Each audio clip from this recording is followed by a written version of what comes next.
Coming up next on Insights on PBS Hawaii, the first 90 days of Governor David Ige.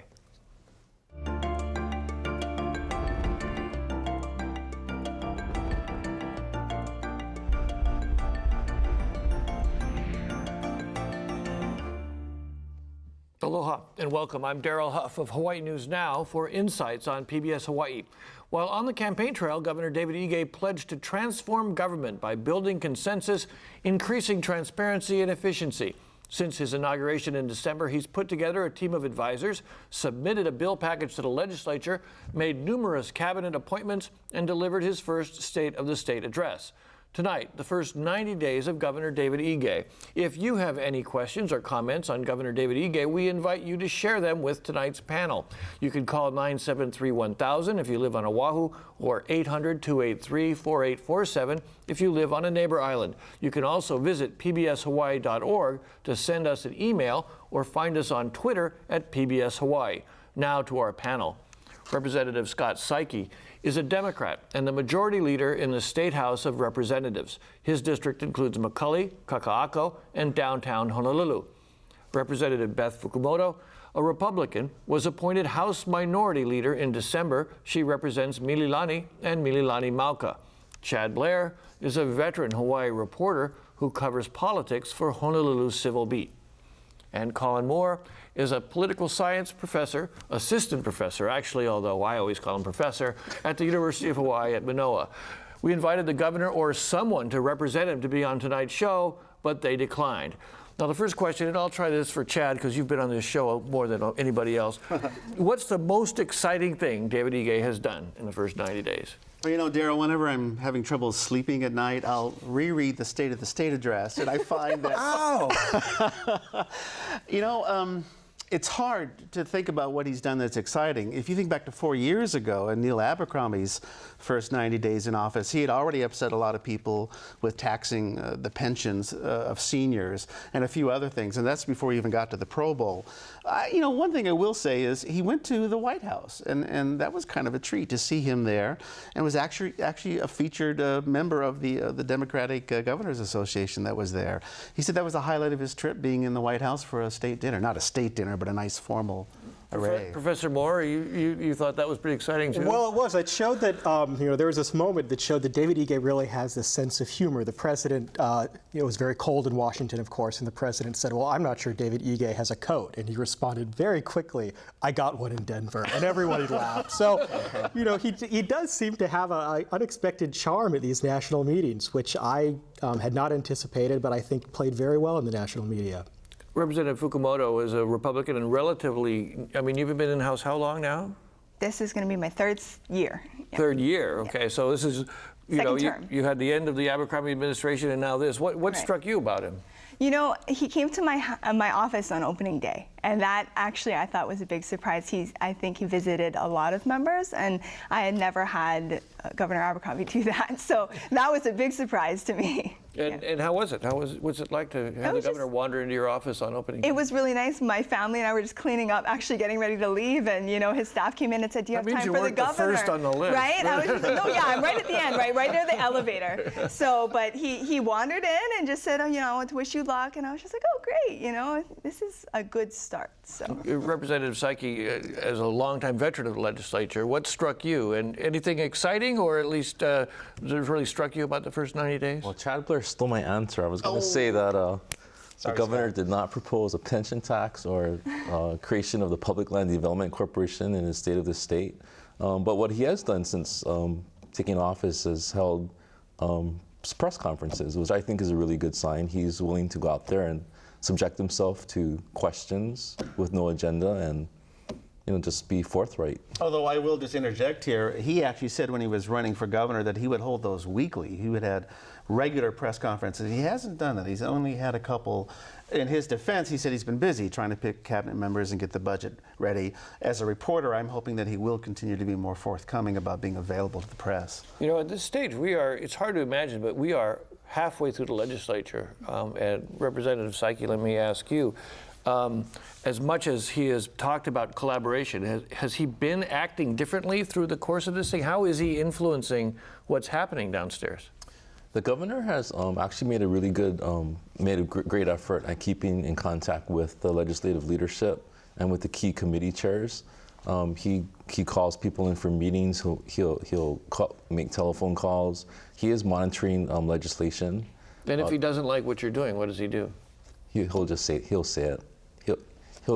He makes up his own mind on where he stands on bills, and he'll be pretty clear about that. Can you give me an example of how he handles it when someone disagrees with him? It's like this. It's a normal conversation. You can sit down with him and have a regular back and forth conversation. It's not personal. Doesn't get petty. It's just a reasonable conversation. Representative Fukumoto, have you noticed any influence by the administration, or has it been pretty much, from your perspective, has it seemed more like legislators talking to each other? Have you seen influence from the top? It's not as obvious, right? So with Governor Abercrombie, it could be really heavy-handed. So, for example, when we were doing the constitutional amendment on essentially on public preschool or on preschool, Governor Abercrombie actually came in to make sure everybody was voting yes and looked at everybody while they did it. And certainly we don't see Governor Ige doing that. So I actually think that's somewhat of a welcome change. But I mean, what on the affirmative side are you seeing? I mean, have you heard I guess all the what I'm governor saying is I wants haven't this? seen him much, which might be good.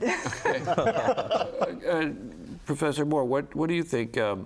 How do you think he acts differently than past governors?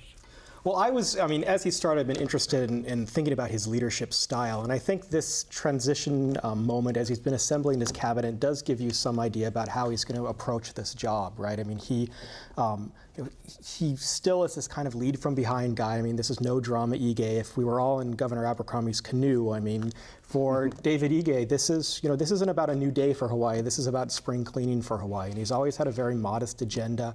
And I think we'll probably get to this later, but when you look at how he's assembled his cabinet, I mean, there's probably two schools of thought there. You could assemble sort of a team of rivals. I mean, get out there and get people who might disagree with you and have access more of a broad constituency. But I think he's kind of continues to play his cards pretty close to his chest. I mean, he's appointed people he already knows. So I think he's gone for more information control, more control over his agenda versus, kind of a diverse array of views that, maybe you saw with Governor Lingel's administration. Yeah, Chad Blair, in that process of picking his team, though, he's had quite a few issues. Well, he has, but remember, most of those picks have actually been confirmed by the Senate already. He's still filling some of those jobs, a little late in some of those positions, but most of them, Doug Chin, for example, the Attorney General, sailed through there. The big glaring exception, of course, is Carleton Ching, the appointment to the Department of Land and Natural Resources. And that hearing, my guess, is going to be something else next week.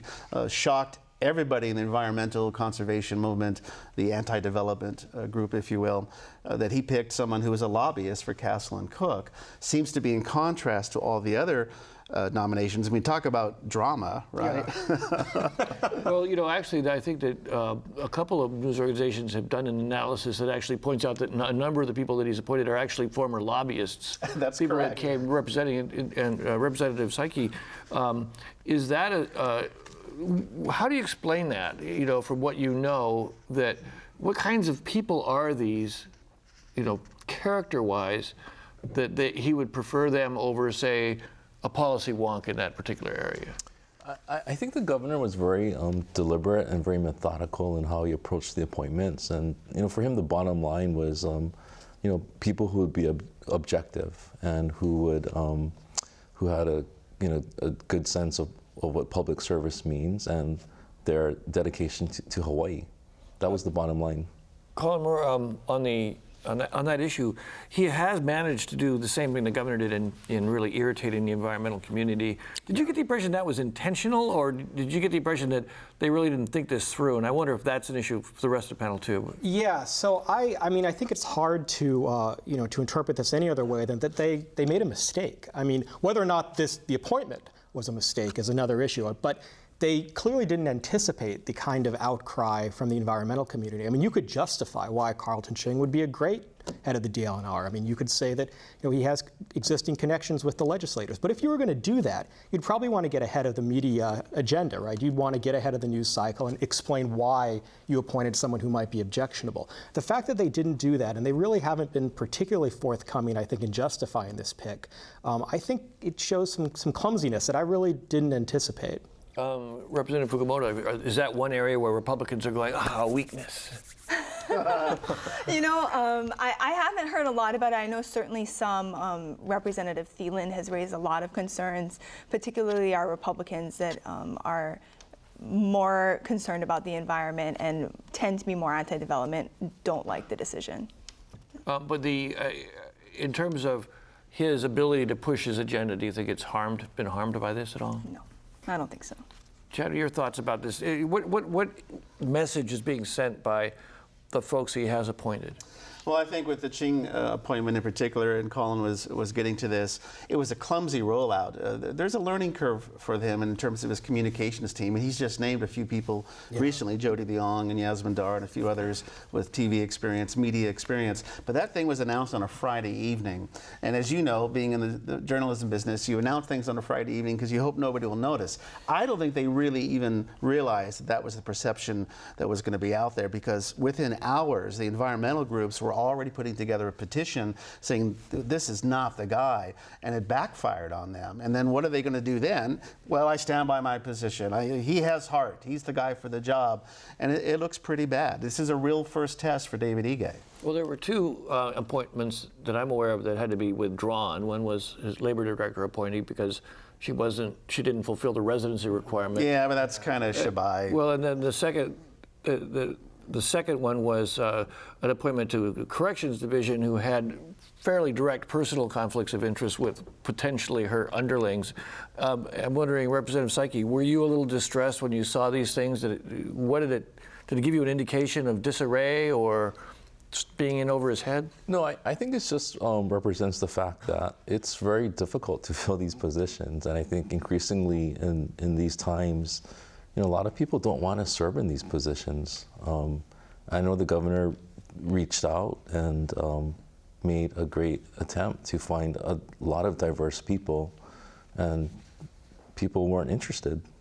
What are the reasons they're not interested? I think part of it is probably the public scrutiny that comes with the job. For example, with the Carleton Ching nomination. And as an aside, I don't know Carleton Ching, but for me, I have a couple of thoughts. One is that the governor will be making the critical decisions, not the cabinet directors. So that would apply in the case of Carleton Ching. And the other thing is, remember the Randy Iwasi appointment to the PUC. The environmentalists opposed and questioned that appointment. But what happened last Friday? Randy Iwasi executed a letter agreement with HECO, basically requiring them to install solar. So I think the public should give the governor and Carleton a chance to see what they can do. What is the attitude of Republicans right now to the governor? Is it let's wait and see, or is it let's get out some knives? What's going on there? I'm certainly hearing still a lot from people just that they don't understand. They don't understand how Duke Iona lost. So we're still going through this whole and I feel like in a lot of ways I understand that. I know why people like David Ige. I think if you look at just the speech that he gave at his inauguration, you can see how just this desire to draw everybody into a sense of community, and the way he talks is just appealing for people that have had a tumultuous couple of years with a different governor. And maybe Duke just didn't fulfill that for people, but Republicans are still reeling from that loss, and I think that's sort of clouding judgment on David. What are you hearing from constituents? Are people asking you, what do you think of the governor? They assume that you guys hang out together to a certain extent? No one has asked me that. yeah, but he won my district, so and nobody. I think people are just satisfied that nothing crazy is happening. Professor Moore, I did get one request from a viewer that compare this governor to the past governors of recent history. I mean, is he very different from other governors we've had? I mean, is there any place we could make a comparison? Well, I mean, he's certainly closest to Governor Ariyoshi, that's for sure. And he's in such stark contrast to Abercrombie that I think this in part is why he seems so boring because we're so used to a very loud executive. My question for David Ige, though, is how long will he be able to maintain that? There are a number of very serious policy issues. Take, for example, the unfunded liabilities. You can't bring everyone together on that issue. There's no way to solve that problem without infuriating some very powerful groups. He's discussed how he'd like to address some of these issues. But for Governor Ige, I think he always presents the solution as, he's a technocrat, he's an engineer. It's always like, if we could just fix this line of code, everything will run smoothly again.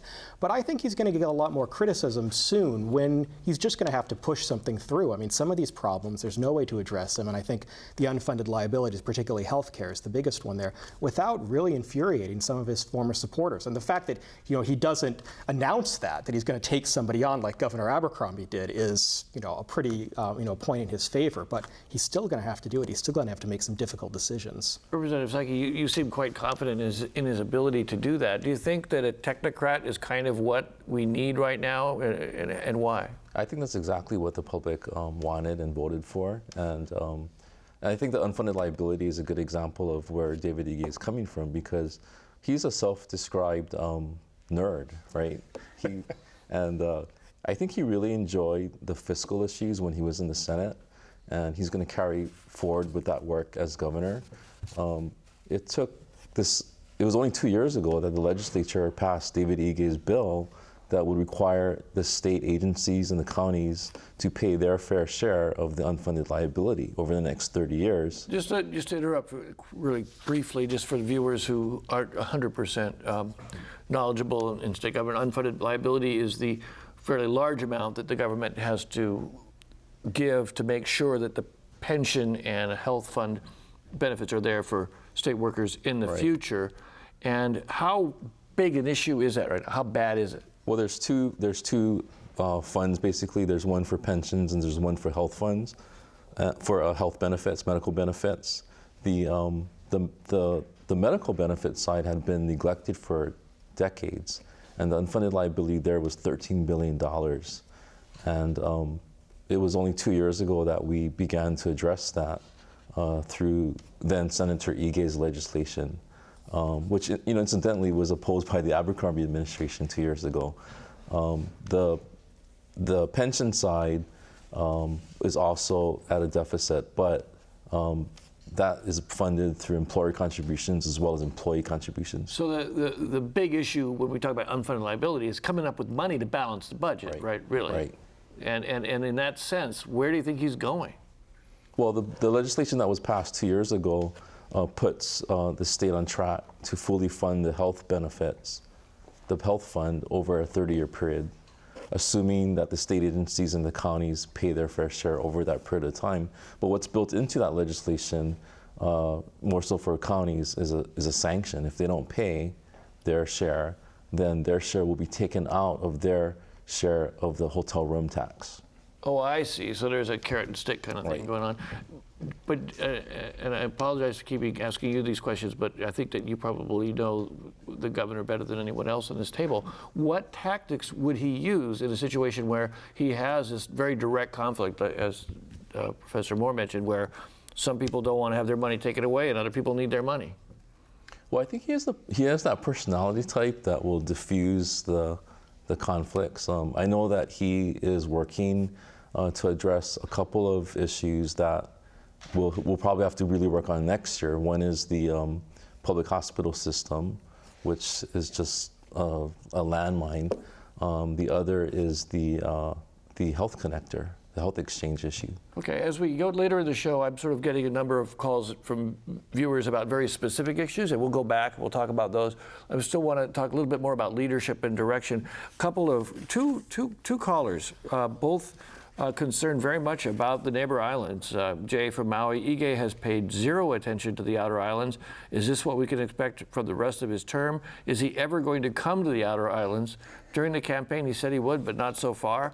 And another one, I don't ever see governor visiting outer islands. Mayors, yes, but governors No, Chad, how do you think that could be a painful issue for him? Or? Shame on you, David, for not going to the neighbor islands. Well, there's, I think that's the damaging political. I think it's a very before. reasonable thing to bring up. In fact, visiting the neighbor islands during the campaign was a strength, and it was through those many talk stories and traveling that he met lots of folks that I'm sure helped him defeat Neil Abercrombie and then later Duke Iona.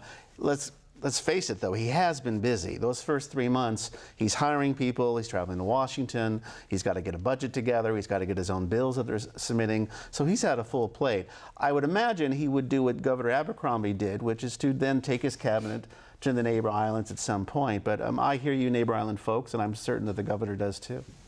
Beth, you think that's an issue? Yeah, I think it is. I mean, I think a lot of times we get very Oahu-centric, and it's certainly when we're in the legislative session, even for the governor, so much is going on here on Oahu that you have to be focused on. I think a lot of times the neighbor islands don't get enough attention. Professor, one of the things that struck us was that we went through that whirlwind of we had a primary election during a hurricane, and then we had the general election, and then it seemed like within days there was the inauguration. Yeah. And then a few more days later, here's the legislature. Do you think that something needs to change there? I mean, are we just expecting way too much out of a brand new governor who may not even expected to get elected in the first place? I mean, I think that we start a little early. I mean, I think there's not probably enough time between the election and the inauguration to just give some time without being governor to form your cabinet. And I think you do see this as a problem. So I agree. I mean, I'd like to see them given a little more time because, it's a blink of an eye.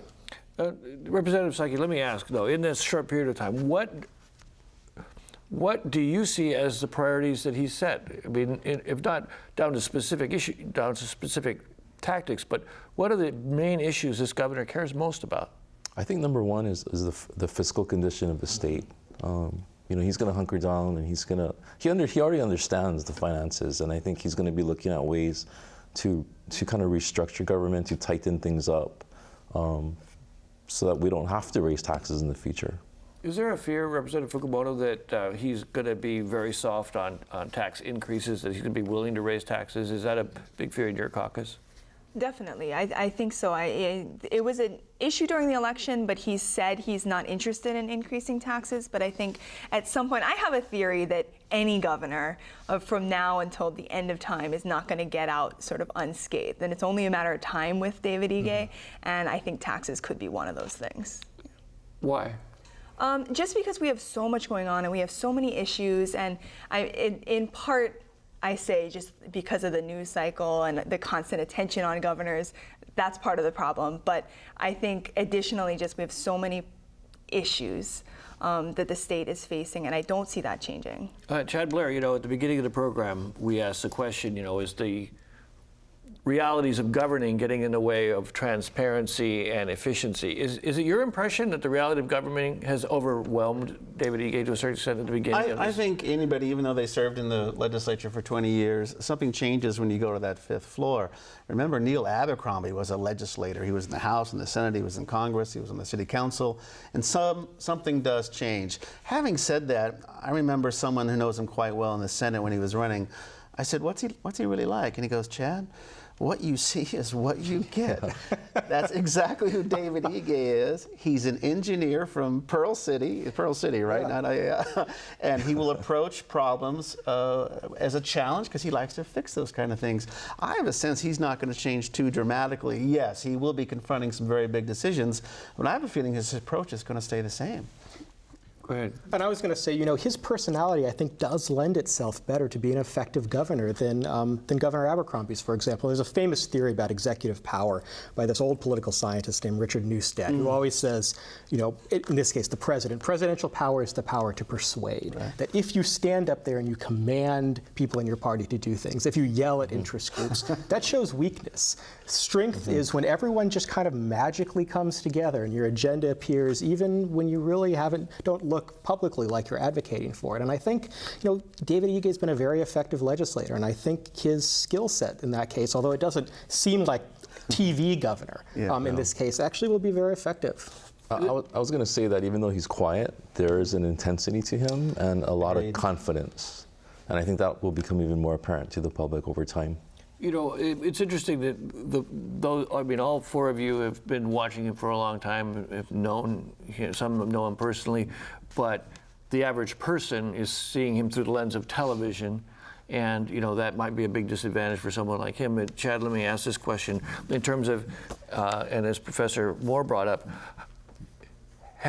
is he so disinterested in messaging that he's not being a strong enough communicator?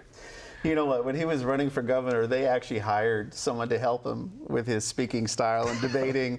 And I think he even said they just gave up because they realized you're not going to be able to change this guy. He is who he is. And I think in many ways, he is the anti-Neil Abercrombie, and that is one reason why he was such an appealing candidate after 4 years of that bluster. I mean, can you ever picture David Ige saying to the AARP, I'm going to roll over the AARP Hawaii, as Neil did just a couple of months into his first term? I don't see, people I think will find it refreshing. Is it a little boring? Yes, but.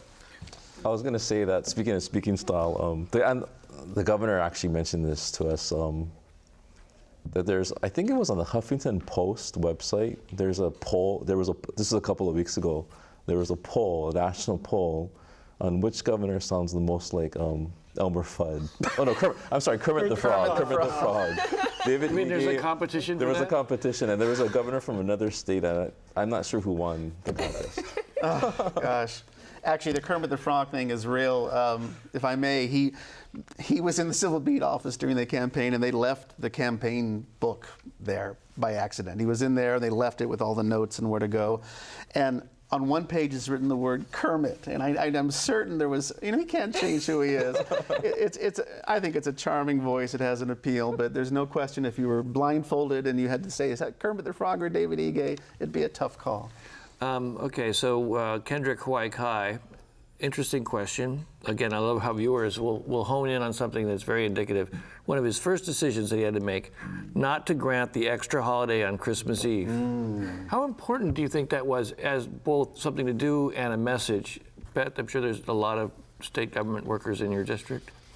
Not to grant, you know what, honestly, I don't remember what this is about. Oh, I don't remember. In the past, I should I was actually working explain on it. Christmas Eve, I should so- explain it. Well, so were most of the state workers, because Right. in the past, it's been a tradition that the governor would basically issue a pardon to state workers. We're not. Okay. You guys could all go home for Right. half a day, right? Me and my staff have always worked on Christmas Eve, so I just don't, and I was Jean Ward's office manager and regularly tied to my desk. So I don't know. I'm sure it was frustrating to a lot of people. But I mean, here he is, elected essentially to a large extent by support of public worker unions, and right away he does something that irritates them. I was so happy about this decision. I mean, I guess I'm a Of course, state you're a employee, state worker, but right? I'm a professor, doesn't count. No. You only have to work 4 days a week as it is. I really had tremendous respect for him making that decision. And Neil Abercrombie came right back and said, oh, this is just grandstanding. There's no reason to do this, and it doesn't really save the state that much money. But I thought it was very symbolic. I mean, one thing that he could do that I hope he will do, although I don't think the representatives might not agree with me about this, is there is this bit of this giveaway for retired state workers where they get their Medicare Part B contributions refunded.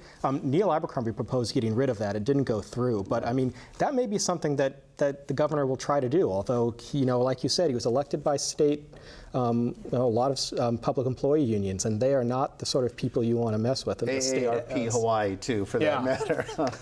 Well, another viewer writes something along those lines. I'm concerned that by signals Ige is giving that he may not keep his campaign promises to seniors and those who care for them. I don't know what signals he's sending to cast doubt on that, but I also haven't seen signals that he's going to uphold them. Representative Saiki, do you think that there's that viewer should be concerned? Well, maybe they're referring to the CARE bill, which is being pushed by AARP. Which the one about the caregivers, would require training of caregivers. Right, it would require the hospitals to train caregivers before the patient is discharged. So there was a bill in the legislature, but it died. I know that the governor publicly supported that legislation, but the legislature hasn't approved it yet. And he also chose at this point not to come down and push for it, right? Right. Okay. Colin's over here, sorry.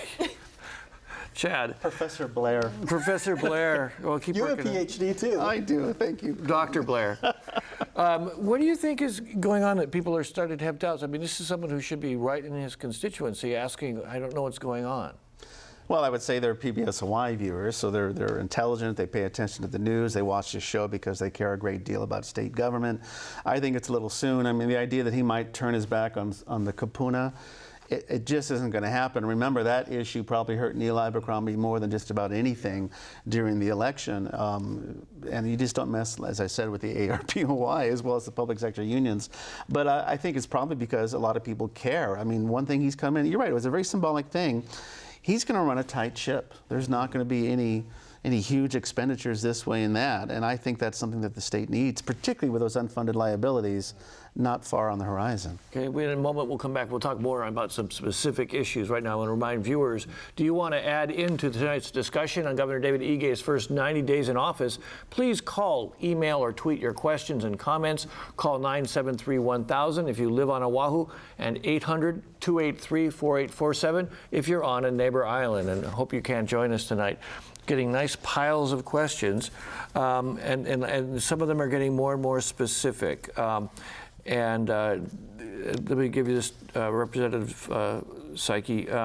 Does Governor Ige have any plans for housing of the elderly with low income, no families, and ill health? There is a project that's being proposed by the Housing Finance Development Corporation, HHFDC, for a low-income or affordable rental building in the McCully area. You know, affordable housing, that does go to the affordable housing agenda. Representative Fukumoto, what have you seen of the affordable housing agenda from the administration? Is it moving from what you can tell?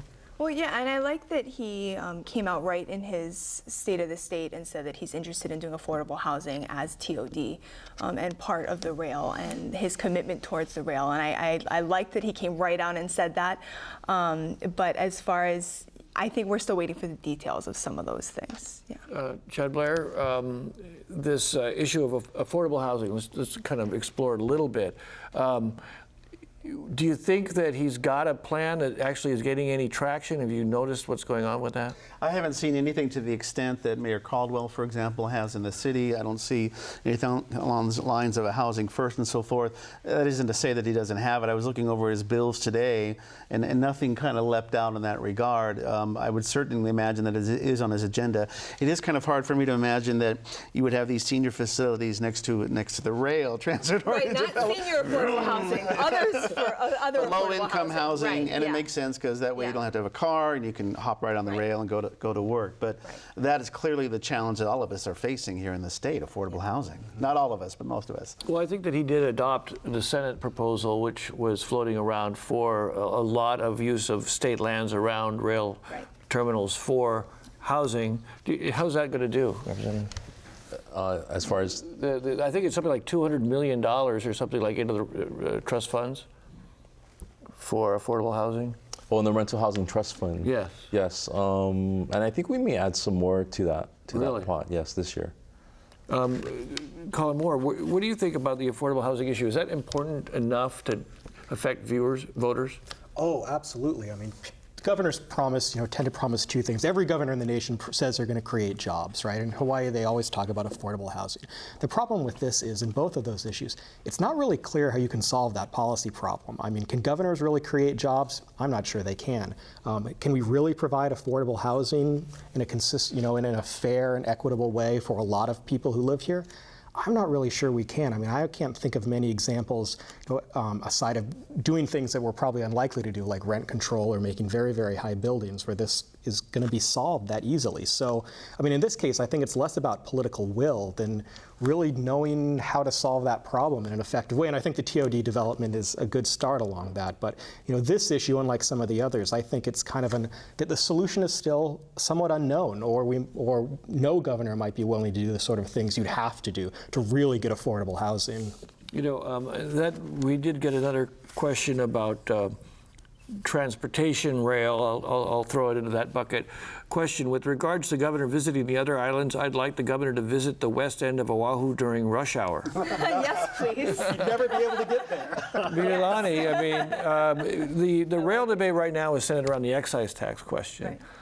Right. Representative Saiki, how is the governor influencing that? Now, both houses seem to be ready to pass some kind of extension of the rail surcharge. Has he been influential, or has he just been sitting back and waiting to see how it goes? Well, just to back up, the governor lived in Pro City before becoming governor, so he's well aware of the traffic issue. He talks about it all the time because he's sat through that and drove through traffic. He is having discussions with the key chairs on the rail tax bill. We'll be voting on the rail tax bill on Tuesday in the House. At this point, it's the House proposal is actually kind of is very neutral. It doesn't specify the number of years for the extension, and it actually decreased the surcharge from 0.5% to 0.25%. It's cut in half. Yeah, so my question, and maybe Professor Moore, you could try this and we'll bounce it around a little bit. You can manipulate legislation by setting parameters, or you can manipulate it by setting direction. What do you think you've seen as governor so far when it comes to an issue specific like the excise tax? What do you think is his technique that you could see? For trying to get his agenda in, I mean, I think that for David Ige, it's all about relying on his close personal relationships with the legislature, and trying to compromise and knowing all of the details of these bills. So his, I guess to answer your question, I think it's knowing already where people stand on these issues, trying to develop a bill that will be, they'll be amenable to, and then helping them gather the votes to do so. Rather than announcing his own agenda and trying to push people, try to whip legislators into supporting that. Representative Fukumoto, when the governor isn't out there saying, I want this, what's the effect on the legislative process, particularly in the minority side? You don't have a target.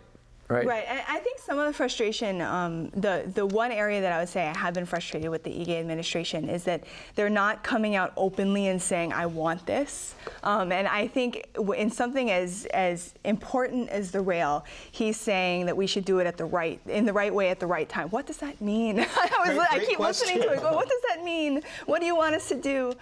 Because we're all sort of scrambling to figure out, it's a hard vote for all of us for different reasons, and it would be nice. Some days I think it would be nice to have a governor that comes out and says, I am the governor, and this is what I think we should do. You just had one. Right? Well, in this case, right? Oh, okay. In this case, there are always certain issues that you just feel like you need that executive leadership, and I think this is probably one of them. Well, I would just add to this that the governor has said that he supports rail. He has also said that he is not crazy about the city coming to the state and saying, look, we need you to extend the GET. 25 years is what Caldwell wanted. Right now, the Senate's looking at a five-year extension and no extension named yet on the House side. But I think what he recognizes is, look, he was just on Senate Ways and Means not long ago. He recognizes that this is a process. We haven't even hit first crossover yet. And when that thing gets to conference committee, boy, there's really going to be a lot of back and forth. In many ways, it's probably the biggest bill going through the legislature right now. So my sense is he's respecting legislators, and I think the point that you made, Daryl, is, yeah, the last governor did express how he wanted things to go, and he didn't get his way a whole heck of a lot of time. Representative Fukumoto, I'm getting a very, we got a letter from one of the viewers who says, you've got 3 people on the panel essentially defending, 4 people on the panel. I've got a lot of cards here. 4 people defending Governor Ige, I knew it was coming. So you actually made the first criticism, right. So I'll give you the credit for that. That's why I threw it in there. I needed to. Yeah. But I mean, the 3 of you, where would you be critical of his performance so far? Professor? You want me to start? Yeah, okay. Of course. Well, so I'll say one thing, that one of David Ige's big points has always been government transparency, right? This is something he strongly believed in, something he's advocated for. It's a great cause. I mean, it fits well with things he believes in, but where is the transparency so far in the Ige administration? I mean, he wasn't willing to reveal who was on his transition committee. I think Civil Beat did some, We did, and it's finally come Yeah. out, but that's a very good point. Well, talk about transparency. You're not telling us who is actually making the Yeah. decisions to appoint your team. And I mean, I think that's indicative. If you believe in transparency, is it just transparency for the bureaucratic agencies where you want them to put all their data online? I mean, are you going to be transparent where it counts? And in this case, of course, a transition team is a sensitive thing. But if you believe in transparency, shouldn't we know, shouldn't you publicly discuss who is on it? Okay, Chad Blair? Oh, we completely agree with that. That is our view. Another I'm looking issue. for a criticism. Oh, Everybody's got to come up Beth. with one. Beth, I went first. yeah, to be fair, I think we actually came out quite critical, at least Colin and I, about the nomination of Carleton Ching. I think we didn't hold back at all in terms of how we feel about that. I think he needs to be more visible. You mentioned the Neighbor Island folks saying you haven't come to the Neighbor Island. I haven't seen him around here a whole heck of a lot, too. And I think that would be helpful. Has he come down yet to a committee hearing on any of the legislation? I don't think so. You know, not yet. Abercrombie, to his credit, actually did go down there for the bills that he cared about, and of course they let him testify first because he's the governor, but I haven't seen him really moving around. I think that would actually be helpful. I haven't seen him on the TV shows much at all. Well, actually, we did, just to say, and we did mention this at the beginning, we did invite him or anyone from his administration to be on this show, and they declined. Representative Psaki, anything that strikes you that let's at least put, a lesson learned or some kind of advice you'd give him? Well, I think it's along the same lines as everyone else, which is that the governor needs to, I think, explain more to the public. He needs to set forth an agenda at some point, even if it's just 3 points that he wants to work on. Do you think he doesn't have an agenda, or he just hasn't expressed it? He has an agenda. He just hasn't articulated it yet. I know that the issues that he's going to work on are going to be long-term issues. So it's going to require some time to organize that. Do you feel like he's focused or all over the place at this stage? He's focused, but I think that, as we mentioned earlier, that he needs to fill all of his cabinet slots. There's still some preliminary work, some groundwork that needs to get done. Chad, what's your impression in terms of is this under control? Is this focused? Is there leadership going on? What's your impression? He's got some good people around him. I mean, hiring Mike McCartney to be your chief of staff was a very good move. I mean, is there anybody more connected in this town than Mike McCartney in so many different venues? And that was the first person he appointed right after, just a couple days after he won the election. So absolutely, I think he's focused, but he's got a lot on his plate right now. He's not a showy guy. I mean, it's not a new day paddling towards the shore kind of thing. It's not a new beginning for Governor Lingle, but he does have a vision for the state. I think Scott's right. It has to be articulated better. But having said that, I don't know if that is his gift. Let me, I should point something out. We did get a correction to a certain extent from Dennis on the Big Island. He says he has been to Puna to visit the lava-affected area, and so he wants to get the governor credit for that. So I want to make sure we get that in. Here's an interesting question. How much of a force is Ige's wife, Dawn? Mm-hmm.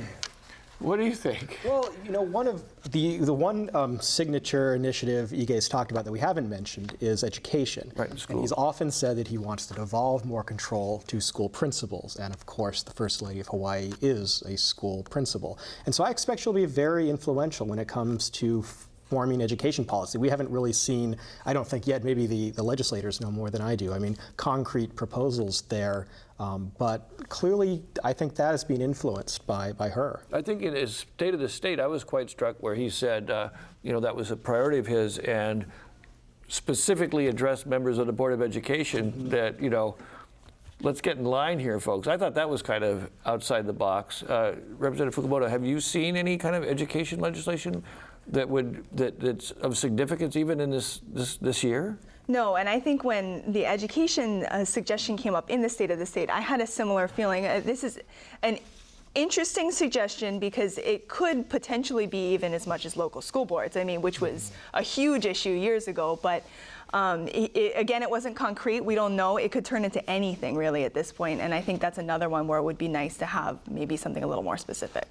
Okay, another one, marijuana. Now, he did mention after the State of the State speech, he was asked, what about marijuana dispensaries? And he basically said, well, it's legal for people. They should have a legal way of getting it.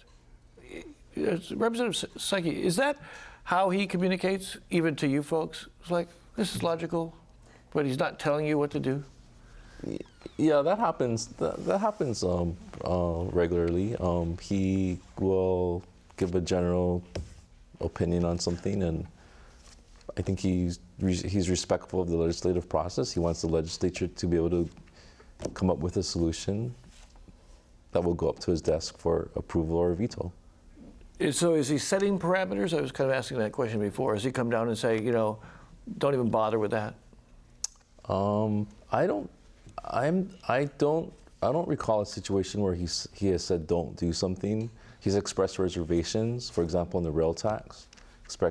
He stated that it may not be the best time to extend the rail tax, but he hasn't said don't do this. Right, so it leaves it open for discussion and allows the process to go forward. I think it might be nice to have a little bit more of that in actual public testimony, though. There's conversations being had, but it would be good to have it, like Chad was saying, Neil Abercrombie would come down to testify. Even if we just get a letter, it might be helpful.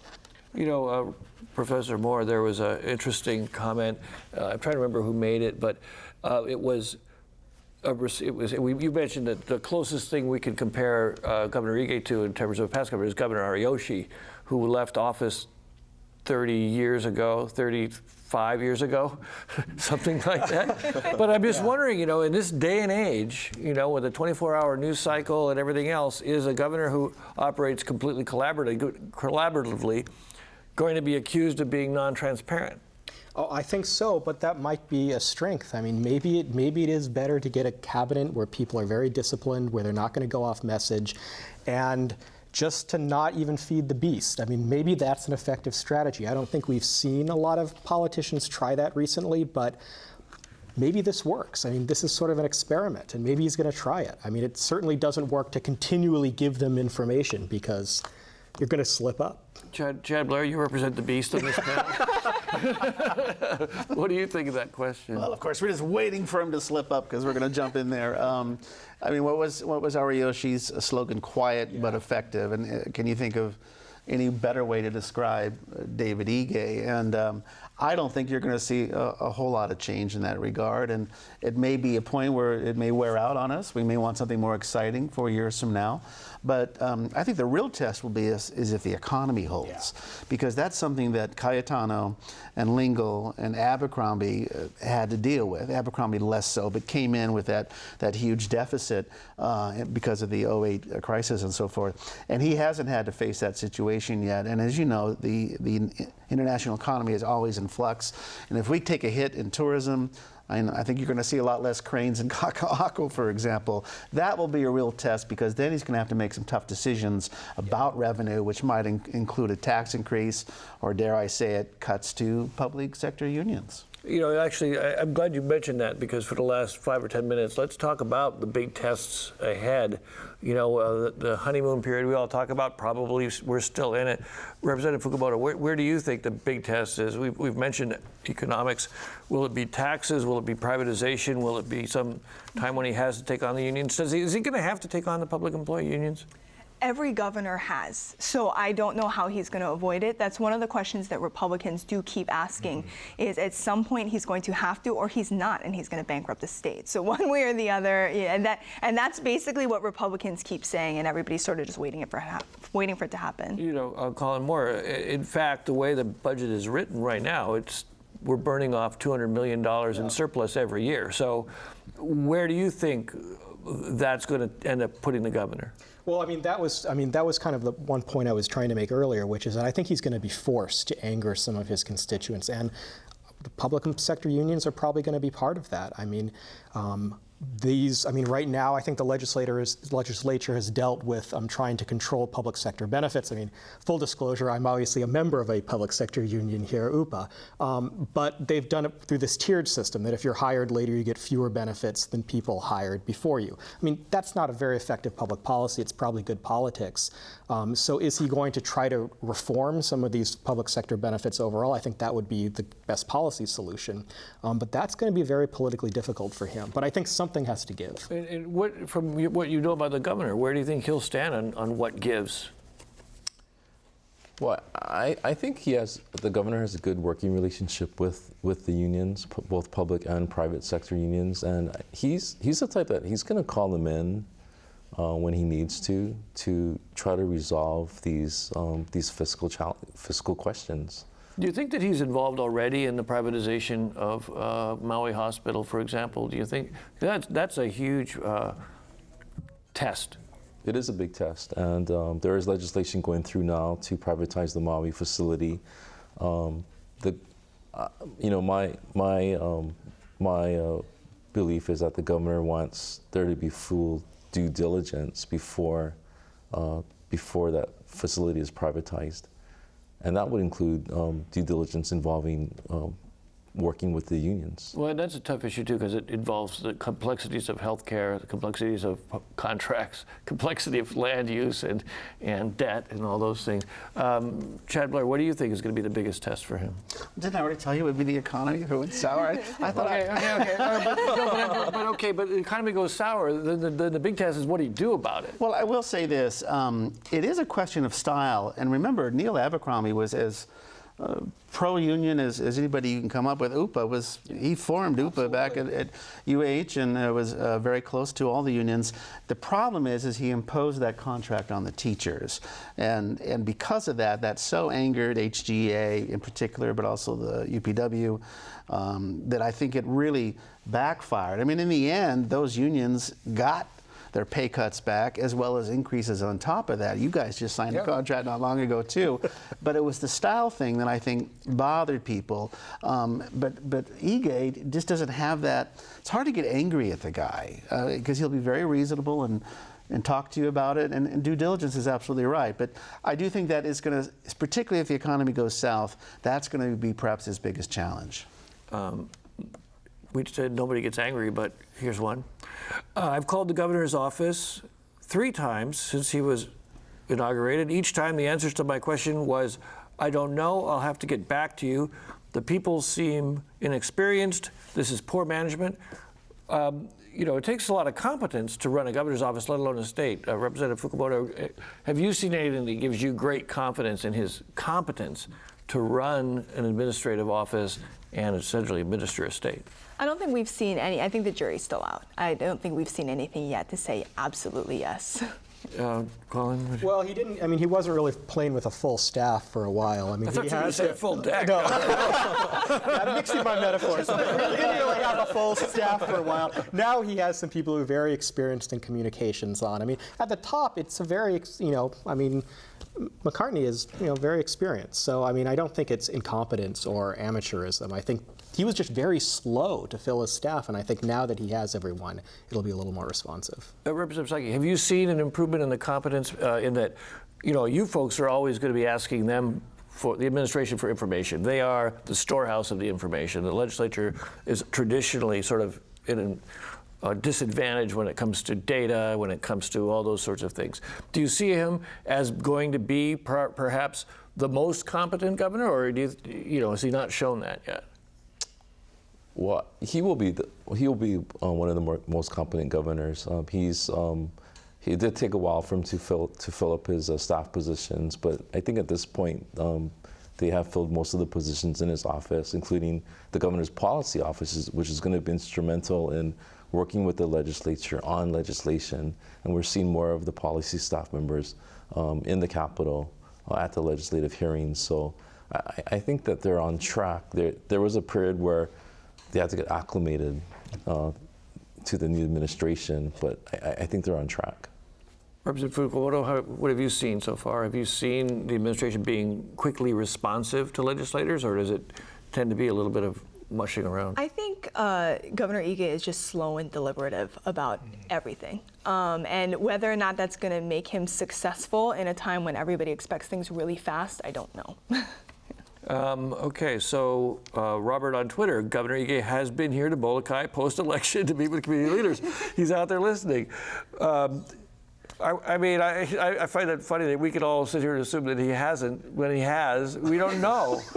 He's very quiet about it. Yeah. Quiet but effective. But do you think that right there is sort of telling us something about him? Is Well, I know doing this. stuff we don't even know. Right. The way Abercrombie would have done it, there would have been a press release announcing the trip. The media would be there to welcome him, and he would take questions, and that would be on the front page of the paper the next day. So definitely a contrast in style here. Yeah, and then here's another interesting question. People come up with good stuff. The relationship with President Obama is so different from what it was with Neil Abercrombie. Chad Blair, why don't you chew on this? Do you think that it's a disadvantage, this is the question, because he doesn't have a relationship with President Obama? We're hearing noise about the presidential library is going elsewhere, and he wants to bring in $1 billion more in federal money. Shouldn't he be kissing up a little bit more? You know, Abercrombie was endorsed by the president, and that didn't work out so well. I don't actually remember Abercrombie even meeting with Obama. Perhaps they did during those 4 years, but I don't know that it's necessarily something to the advantage. The fact that Obama singled him out during the Governors Association meeting, he's always going to have a close bond with the Hawaii governor. So I got the sense that as long as Obama's in the White House, he will definitely be looking our way. Okay, we've got about a minute left, so last question, and it was actually one of the first questions that came from a viewer, and I guarantee you each only get a one-word answer. What grade do you give David? Saw this one coming. 90 days. I give him a straight B. I mean, maybe I'm a little bit of an easy grader, but straight B for me. One-word answer. B. That's some serious grade A B inflation. from a Republican. Okay, Chad. B minus. B Oh, minus? that's 2 words. Sorry. Now I got to go B minus. Okay, B plus. Okay, thanks very much. Great panel, everybody. Next time on Insights, state officials are considering a plan to make improvements to the Department of Hawaiian Homelands, the agency responsible for managing thousands of acres of agricultural and urban lands and building thousands of homes for Native Hawaiians. On the next Insights, how can the Department of Hawaiian Homelands better serve its beneficiaries? That's next time on Insights on PBS Hawaii. I'm Daryl Huff. A hui hou.